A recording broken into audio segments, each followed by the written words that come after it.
So this brings us back to the question of power and how Pegasus plays a role in it moving forward. In 2019, this was months after his phone was hacked using Pegasus. Intimate texts between Jeff Bezos and former TV anchor Lauren Sanchez were leaked to the National Enquirer. And as you probably know, this ultimately resulted in a $38 billion, with a B, billion-dollar divorce settlement between Bezos and his wife. Now, while some reports claim that the National Enquirer got leaked those text messages from Sanchez's brother, Jeff Bezos' security chief, Gavin DeBecker, did an investigation which concluded with high confidence that Saudi Arabia was behind the leak. In fact, Jeff Bezos told him, quote, "Spend anything it takes to find out who did this." And Gavin DeBecker found that Saudi Arabia, with high confidence, mind you, was behind that leak. Bezos owns the Washington Post, which has reported deeply on the death of their columnist, Jamal Khashoggi, the Post journalist who was murdered in the Saudi consulate in Istanbul in 2018.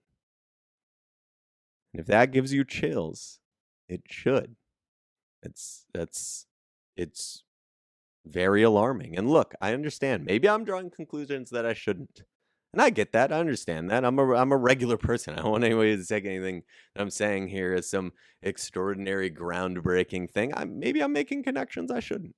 Right? I'm gonna go to the airport here in a second. I'm gonna do the same stuff that all the rest of you guys do. I'm gonna get up to the security line. Forgot to take my shoes off. I'm gonna be shuffling, doing all that bullshit. You got to practically get naked at this point. Take off my belt. Take off all my jewelry. Empty out all my pomade. Do all the same stuff. I'm gonna be all disheveled up there. I'm gonna forget to take my laptop out probably, and I'll get yelled at by the TSA. I'm just I'm just a regular everyday person that you would meet anywhere. I'm not an investigative journalist.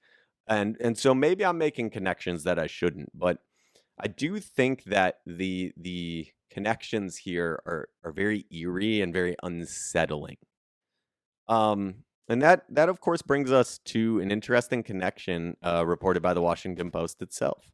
Quote, 2 months after the murder and dismemberment of Washington Post journalist Jamal Khashoggi, a Saudi human rights activist, in the Saudi Arabian consulate in Istanbul, Turkey, Saudi dissident Omar Abdulaziz, let me make sure. Yes, Omar Abdulaziz, a Canadian resident, filed suit in Israel against NSO Group, accusing the firm of providing the Saudi government with the surveillance software to spy on him and his friends, including Khashoggi.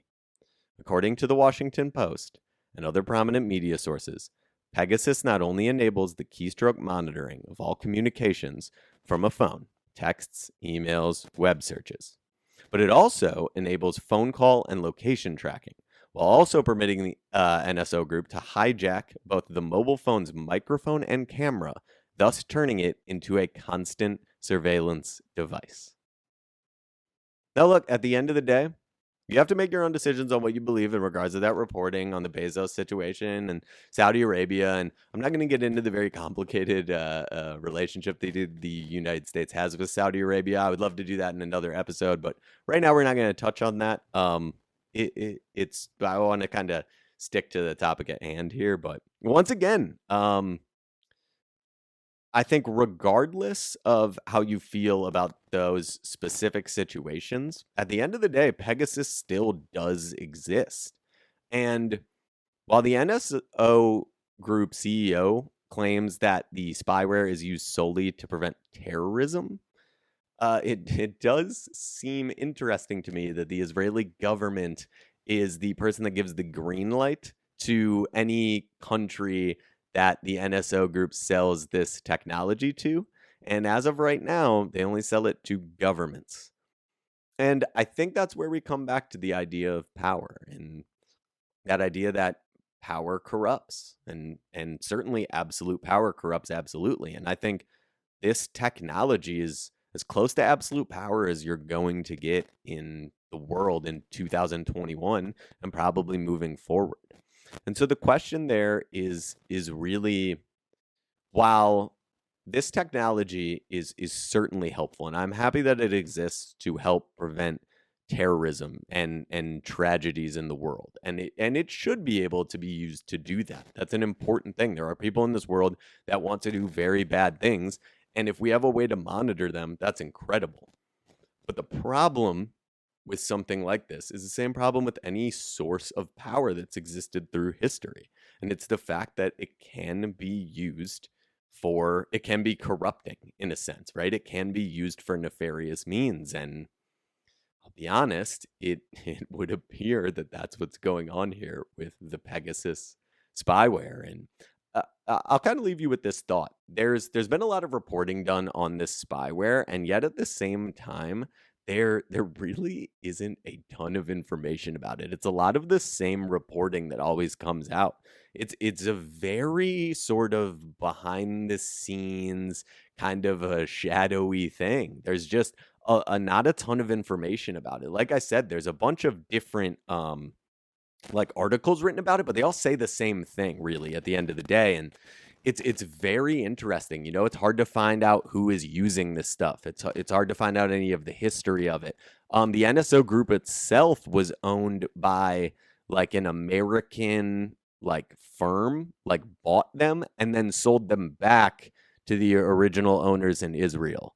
There's just a lot of questions that I have about this spyware to begin with, and I just really think the fact that it very well existed back as far as 2013, which in my opinion means it existed way before that, and we found out about it in 2016, is wild. It's very fascinating, and I think the social conscious nowadays is collectively aware of spying, right? You have Edward Snowden, you have people like that, and we're aware the Patriot Act and what that allowed the government to be able to look at, but to actually see one of the mechanisms that is available to be able to spy on people, and then to see some alleged uses of it in the real world, it's jarring. And I just think that that idea of that quote from the beginning of this, where power is a word the meaning of which we do not understand, I think it's just incredibly applicable here.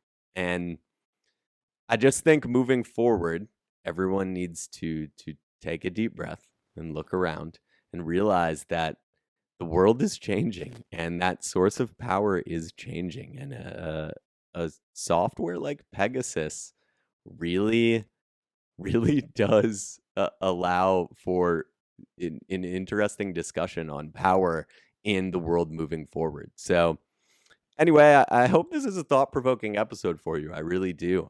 If you liked it, I would really appreciate it if you could share it. Uh, I've been able now over time to get a lot of different social media account set up for the podcast. So I'm constantly putting out content, whether it's Instagram clips or TikTok. We're on Twitter. YouTube is a big one. I really enjoy putting the more long form clips on YouTube and Instagram TV. But if you enjoy the podcast and you see any of that stuff, please share it. It would really help me out. And as always, if you get the opportunity, subscribe to the podcast, both the audio version and the YouTube channel, and go ahead and especially on YouTube, hit that notifications bell. That way you'll be aware of any time I post some new content. So anyway, thanks for checking this episode out, guys. I think it's a wild one, and like I said, I just hope it's thought provoking for everybody, and everybody just kind of takes a look at this idea of power moving forward and where that power is going to lie in the future.